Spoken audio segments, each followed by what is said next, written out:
on peut se demander pourquoi est-ce que on a besoin de savoir si une personne est perverse ou pas. Est un pervers narcissique, donc, selon les fameux critères du profil pervers narcissique. Eh bien, parce qu'une personne qui n'est pas perverse, saine, comme je l'appelle, aspire à partager et à évoluer. Et pour évoluer dans sa vie psychique, et puis émotionnelle, spirituelle, dans tous les aspects de sa vie, dans toutes les dimensions, eh bien, elle veut partager des choses et elle s'appuie sur d'autres qui sont différents d'elle pour pouvoir évoluer. On ne peut pas évoluer si on reste toujours avec des personnes qui pensent comme nous. Éventuellement, on peut pousser un petit peu la chose, mais simplement pour confirmer ce qu'on pense déjà par un peu comme un décret, quelque chose de très rigide, alors que quelqu'un qui n'est pas pervers et qui est dans l'ouverture, qui a envie d'évoluer dans tous les aspects de sa vie, eh bien, choisira des personnes différentes et voudra savoir si ces personnes sont justement saines. Et elle va voir en fonction des défauts et des qualités qu'a cette personne, si ça peut coller avec elle, pour faire un petit bout de chemin, pour réfléchir sur une question, si c'est professionnel par exemple, ou si c'est amical, une partie de la jeunesse, ou si c'est amoureux, ou bien même pour très longtemps rester en contact et puis euh, pouvoir évoluer, et puis aussi évidemment se soutenir dans toutes les épreuves que la vie nous donne. Parce que nous avons tous des épreuves, il n'y a pas de vie extrêmement facile, enfin c'est une illusion de le croire. Donc la raison pour laquelle on veut savoir si une personne, et c'est légitime, est perverse ou pas, c'est est-ce que cette personne va être toxique pour nous, c'est-à-dire au-delà des qualités et des défauts, parce que les pervers, comme tous les autres, on s'attache souvent à cette nature perverse, à cette structure psychique perverse, enfin, comme le disent les psys, perverse. Mais en fait, les pervers et les perverses ont des qualités et des défauts comme vous et moi. Ils ont une personnalité aussi. On dit souvent qu'ils n'en ont pas, mais c'est faux. Ils ont une personnalité. Si vous restez à la surface, ce sont des gens avec qui vous pouvez discuter, évidemment en restant à la surface, au ras des pâquerettes, et ne vous apercevoir de rien. Tout dépend du niveau de relation que vous avez avec eux. Mais lorsque vous voulez avoir, évidemment, des relations profondes, euh, des relations fidèles aussi, parce que les pervers narcissiques ont tendance à, à beaucoup avoir la bougeotte, hein, que ce soit au niveau matériel, au niveau immobilier. Hein, bon, ils ont beaucoup de déménagements, généralement, ils changent souvent de ville ou de métier, ou d'amis, de cercle d'amis, de milieu, etc., ou de profession. De profession et d'entreprise dans lesquelles ils travaillent, ou de statut, bon, voilà. Ils ont un peu la bougeotte. Alors, l'instabilité, oui, ça peut être une des caractéristiques, effectivement, de la perversion narcissique. Mais si j'en reviens à la question de départ, savoir pourquoi est-ce qu'on doit se poser la question, qu'on a raison de se poser la question, c'est qu'au-delà de la simple toxicité quotidienne, je dirais, ordinaire, qui peut émaner de personnes qui ne sont pas perverses, au-delà de cette toxicité que l'on doit essayer de discerner chez les autres, parce que sinon on va tout le temps être des victimes ou tout le temps être mal à l'aise dans les relations sociales ou dans certaines relations. Eh bien, au-delà de cette toxicité, donc, qui, je le rappelle, émane d'autres personnes. Il y a par exemple des passifs agressifs qui sont qui sont très toxiques aussi. Il y a tout un tas de personnalités avec mais on appelle ça des personnalités, avec des défauts qui vraiment peuvent vous empoisonner la vie. Alors soit ce sont vos amis, donc vous les aimez quand même pour d'autres aspects, vous acceptez cela, et quand ils poussent le bouchon un peu trop loin, vous leur dites stop. Soit vous en êtes victime, malgré que ce ne soit pas, bien que ce ne soit pas des pervers, eh bien vous pouvez être victime quand même de relations malsaines qui en viennent à devenir perverses si vous ne savez pas dire non. Les situations elles-mêmes, quand il y a un abus, quand on ne sait pas dire non, elles tendent à devenir de plus en plus toxiques et elles peuvent devenir perverses. Mais au-delà de cela, vous voyez, au-delà des personnalités, des caractères, il y a une certaine, et des toxicités qui peuvent émaner de toutes parts, eh bien, il y a la perversion. Et c'est ça que l'on veut savoir, mais pourquoi est-ce qu'on veut savoir si ces personnes sont perverses? Est-ce que c'est juste par curiosité malsaine? De se dire, voilà, un tel, il est pervers, attention, etc. Non, généralement, c'est pour se défendre de quelque chose que l'on sait être dangereux. Et en quoi ça serait dangereux? Bien, ça serait dangereux pour la suite de la relation. Parce que le lien qu'on a avec cette personne, que l'on suspecte ou dont on se pose la question, voilà, est-ce que c'est une personne perverse ou pas? Et toute la question est de savoir si elle est perverse et pas seulement narcissique. Parce que narcissique, effectivement, le fait de vouloir être intéressé, tout ramener à elle et n'être intéressé que par ses propres intérêts, nous sommes déjà dans une société narcissique qui s'est narcissisée de plus en plus et qui l'est maintenant. Donc, on pourrait dire que pratiquement tout le monde est narcissique. Les valeurs de la société, de l'inconscient collectif, en tout cas en Occident, sont narcissiques. Donc, c'est pas seulement le narcissisme qui est en jeu, mais c'est l'alliance des deux, la perversion et le narcissisme. Et c'est ce qui a fait construire et puis conceptualiser ce profil de pervers narcissique. Donc, vous voyez que dans le profil du pervers narcissique, ce qui est ennuyeux, c'est pas le narcissisme, c'est la perversion.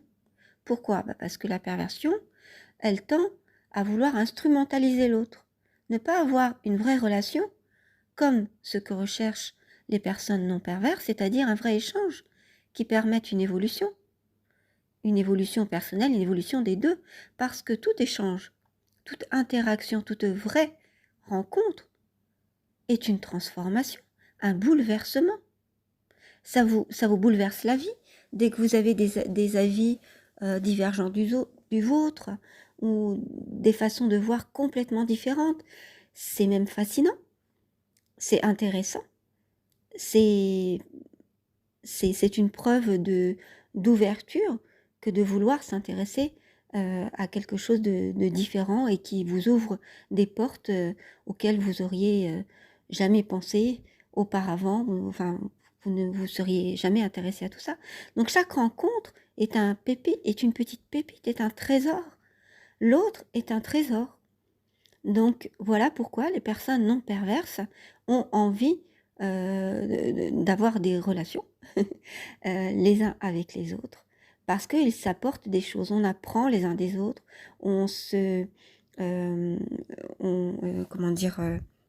s'inspire, c'est le mot que je cherchais, les uns des autres, et donc on a besoin les uns des autres, et puis aussi pour se soutenir, pour développer des trésors par cette compassion, cette empathie, et puis cette curiosité de l'autre, et puis tout ce qui fait que 1 plus 1 est égal 3 finalement, et pas seulement 2.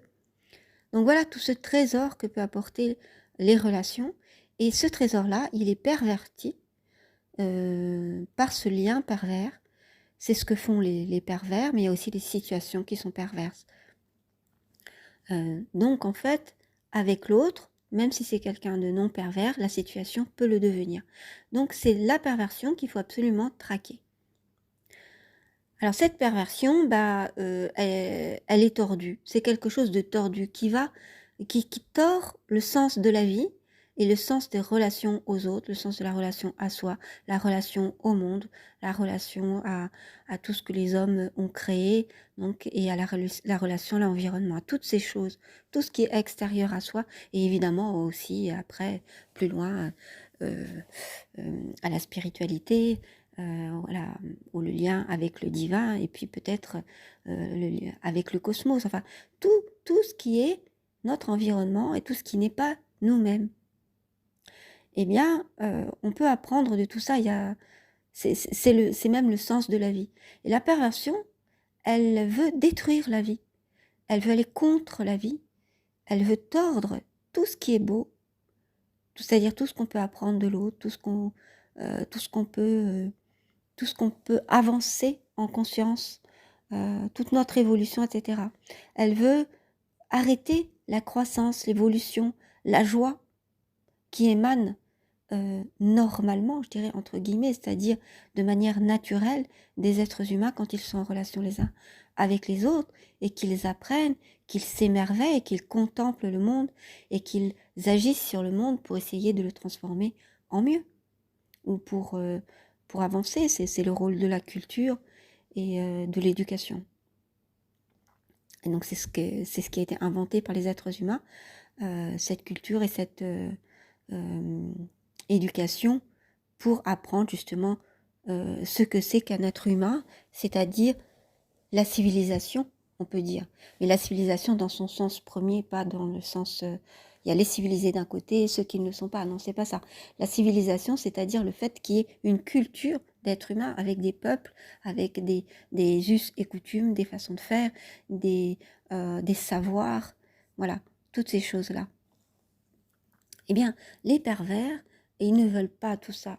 Ils veulent individuellement, déjà, vous contrôler, vous empêcher d'être joyeux. Déjà, ils ne sont pas joyeux quand vous l'êtes. Vous empêcher d'apprendre, vous empêcher d'être heureux et heureuse d'apprendre, d'évoluer, etc. Ils veulent couper court à tout ça. Ils veulent couper les liens. Et c'est ce pourquoi, généralement, ils coupent les liens, ils vous isolent en vous coupant des liens à vous-même, en vous disant non mais ce que tu ressens c'est pas ça du tout, ou la façon dont tu es c'est pas bien, tu as un problème, tu es malade, etc. Donc ils veulent vous couper du lien à vous-même, du lien aux autres, ils veulent couper les liens que vous avez avec les autres en vous isolant, en vous faisant croire que les autres ne vous aiment pas ou que les autres pensent ceci de vous, etc., en vous montant les uns contre les autres, évidemment.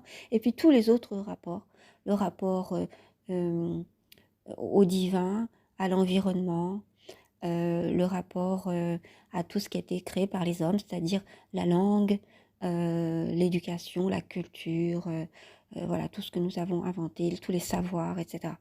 Tous ces liens-là, veulent les couper. Ils sont contre la vie, contre la joie de vivre, je dirais même. Tout en se montrant évidemment le contraire à l'extérieur. Hein. Mais voilà pourquoi c'est dangereux et voilà pourquoi c'est important de savoir si les gens que vous rencontrez et dont vous avez détecté qu'il y a quelque chose qui ne va pas, parce qu'il y a un malaise, sont pervers. Voilà. Donc le danger, il est bien plus grand quand vous êtes face à une personne perverse et que vous lui faites confiance pour le reste de votre vie, que ce soit amoureux, que ce soit amical, que ce soit professionnel ou que ce soit pour dans un autre aspect de votre vie, eh bien, c'est dangereux parce que on compte les uns sur les autres, on se fait confiance les uns avec les autres. Il y a une confiance qui se fait et puisque on s'en remet les uns aux autres souvent, et c'est ce qui permet la manipulation justement dans des lieux comme la famille où on se fait confiance, on est censé se faire confiance, ou l'amitié et tout ce pourquoi vous mettez votre être à l'intérieur. Hein, relation amoureuse, c'en est le cas le plus flagrant et le plus dangereux. Les amitiés aussi, surtout les amitiés enfantines et adolescentes, parce que on y met tout son cœur. Et dans une relation amoureuse aussi, on y met tout son cœur. Donc on a beaucoup à perdre si on a beaucoup misé sur l'autre, si on s'appuie sur l'autre, croyant qu'on peut lui faire confiance, si cette personne est perverse.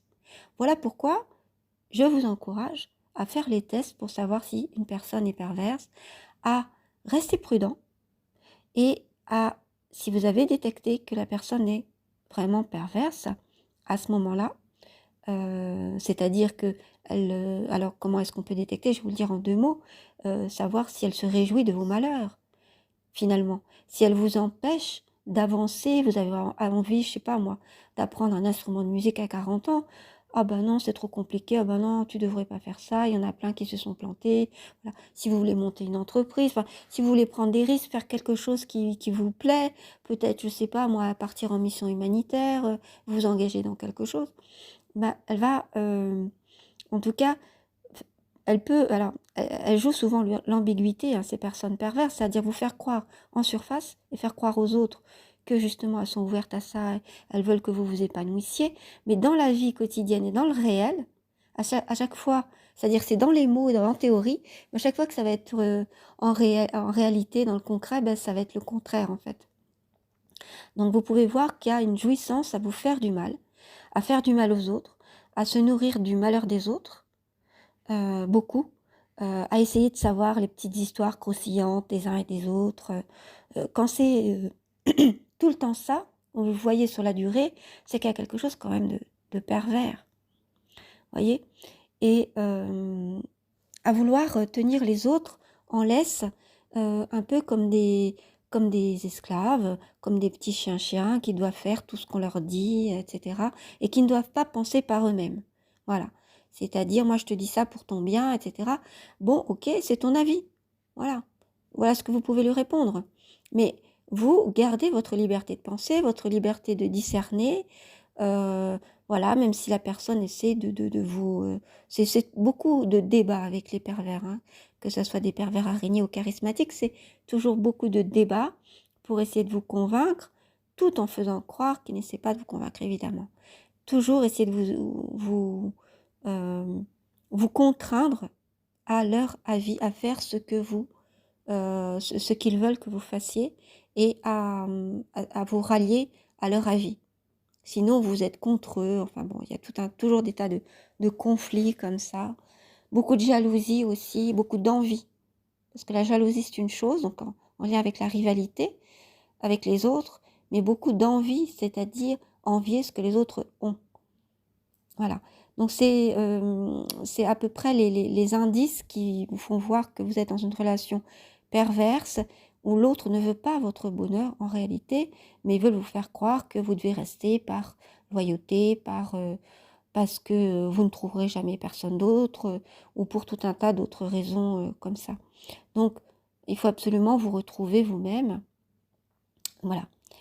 Donc c'est vraiment pas anodin quand vous vous posez la question, même si on pense que ça devient une mode, parce que c'est vraiment galvaudé, ces histoires de pervers narcissiques, mais c'est vraiment pas anodin, et vous avez raison de vous renseigner et de vous poser la question.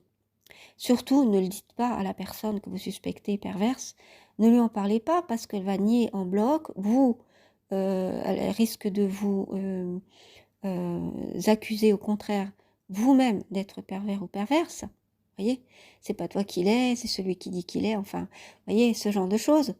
C'est très enfantin hein, quand vous allez assez profondément dans les relations et dans les, comment dire, les relations comme ça à fleur de peau, vous vous rendez compte que c'est vraiment très enfantin, hein, c'est très puéril comme réaction. Les pervers narcissiques, quand vous allez au bout.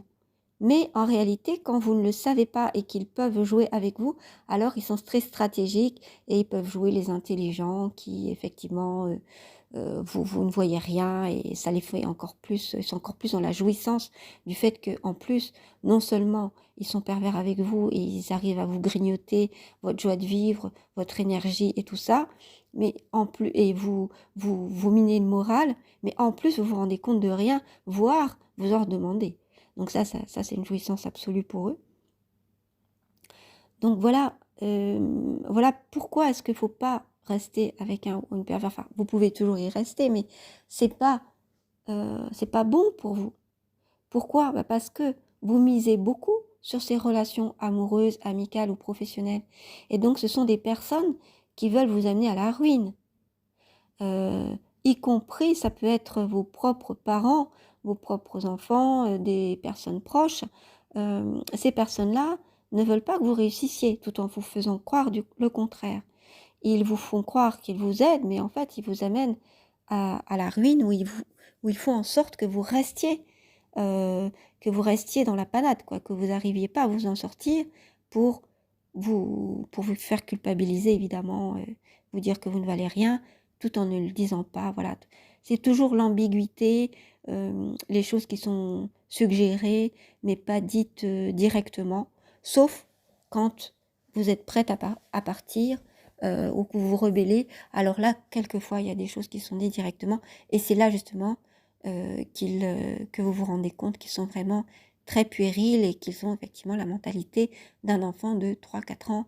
Ça vole pas haut. Voilà. Mais tant qu'on n'a pas vu tout ça et qu'on ne sait pas encore dire non, couper court avec ses relations, qu'on n'a pas suffisamment, comment dire, contact avec nos propres ressources, car nous avons tous des ressources qui nous permettent de discerner, de penser par nous-mêmes, de retrouver une légitimité, de croire en nous-mêmes, d'avoir confiance, de s'estimer, etc. Si on perd tout ça, et Dieu sait si les pervers essaient justement de nous faire perdre toute confiance, estime et tout ça, hein, et nous, par rapport à nous. Donc si vous retrouvez tout ça, bien vous allez, vous n'allez pas avoir peur de ces pervers, vous allez réussir très vite à vous en éloigner et à les tenir à distance, tout en sachant qu'ils sont pervers. Voilà. Vous allez arriver... En fait, le secret, c'est évidemment de les mettre à distance. Il y en a beaucoup, c'est pas parce que vous en avez rencontré un ou une que le prochain, il sera forcément pas pervers, pas du tout. Il y a énormément de personnes qui sont perverses ou qui utilisent, même s'ils ne sont pas profondément pervers et structurellement, mais ils utilisent comment dire, des comportements pervers par mimétisme, ou parce qu'ils ne savent pas fonctionner autrement, ou alors vous pouvez tomber dans une situation perverse. Donc, il y a toujours un danger quand même. Donc, il faut savoir ce que c'est que la perversion. C'est même, je dirais, le premier danger dans la vie. C'est le plus important, quoi. Après la survie physique et matérielle, maintenant euh, que nous ne sommes plus dans la survie. Si on revenait dans la survie, effectivement, le premier danger, ça serait déjà de rester vivant physiquement. Mais là, comme on n'est pas dans la survie, eh bien, c'est rester vivant psychiquement. Et donc, le premier danger pour moi, c'est vraiment la perversion. Donc, il faut absolument apprendre à la discerner, mettre les pervers à distance, et dès qu'on les a repérés, ou dès qu'on a repéré quelque chose qui était toxique pour nous de toute façon, qui ne nous convient pas, eh bien ne pas donner suite. Ne pas donner suite poliment, tout simplement, sans aucun complexe. Et puis alors, le plus important, le secret, c'est de s'entourer de personnes non perverses, saines, avec qui on va pouvoir construire, évoluer et partager, et ce qui est le but de nos vies. Et on est tous interdépendants des relations que l'on a, donc il faut choisir, et vous savez, il faut choisir avec soin nos relations. Vous savez que on finit par devenir et avoir la même mentalité finalement que les 5 personnes que l'on côtoie couramment. Les 5 personnes avec qui on passe le plus de temps au quotidien, en fait, on finit par avoir leur mentalité. Parce que il y a des transferts comme ça d'énergie et puis des influences qui se font tout naturellement, d'où l'intérêt de choisir évidemment les personnes avec qui on vit, nos amis, avec qui on reste amis ou on reste en contact, voyez, ou alors les plus toxiques, eh bien éloigner les contacts. Et puis évidemment cultiver son être intérieur, cultiver si on veut aussi spirituellement, mais l'intérieur et le spirituel, c'est un petit peu la même chose, hein. C'est à l'intérieur de son cœur, voilà, qui on est, qui on veut être, comment on veut évoluer, quel genre de personne on veut être, et puis tout faire pour l'être, prendre des moments de silence et ne pas tout le temps être dans la fureur, le bruit, la musique, qu'il y ait des moments où on est dans le silence pour pouvoir réfléchir sur soi. C'est très important, prendre des décisions sans être influencé. Et puis méditer, c'est vraiment dans le sens réfléchir sur soi, sur les grandes... nous sommes sur les grandes lignes de notre vie. Nous sommes le pilote dans notre vie. Si c'est pas nous le pilote, alors qui c'est? Ce ne sont pas nos parents. Nos parents nous ont élevés jusque-là, mais nous avons à choisir notre propre vie à faire nos propres décisions, nos propres choix. Et nos enfants ne nous appartiennent pas. On s'occupe d'eux un certain temps, mais on fait tout pour qu'ils soient autonomes. C'est le but d'une bonne éducation, pour qu'ensuite ils puissent faire leurs propres choix. Et pour nos amis, c'est pareil, on n'a pas à les influencer. Quand bien même ils seraient victimes de pervers narcissiques, on peut, si on les aime et si on veut développer la paix et l'amour du prochain et l'amour que l'on a en nous, c'est justement de pouvoir les mettre sur la voie, mais sans jamais, tout en acceptant leur choix en fait, sans jamais leur dire tu dois faire comme ça. Voilà, j'espère ne pas avoir été trop longue, j'espère que cette vidéo vous a plu. Je vous dis à très bientôt pour une prochaine, n'hésitez pas, posez vos questions si vous le souhaitez dans les commentaires ou à m'écrire si vous souhaitez être en contact avec moi à pnthéorie.ie@gmail.com. À très bientôt pour une prochaine et prenez soin de vous.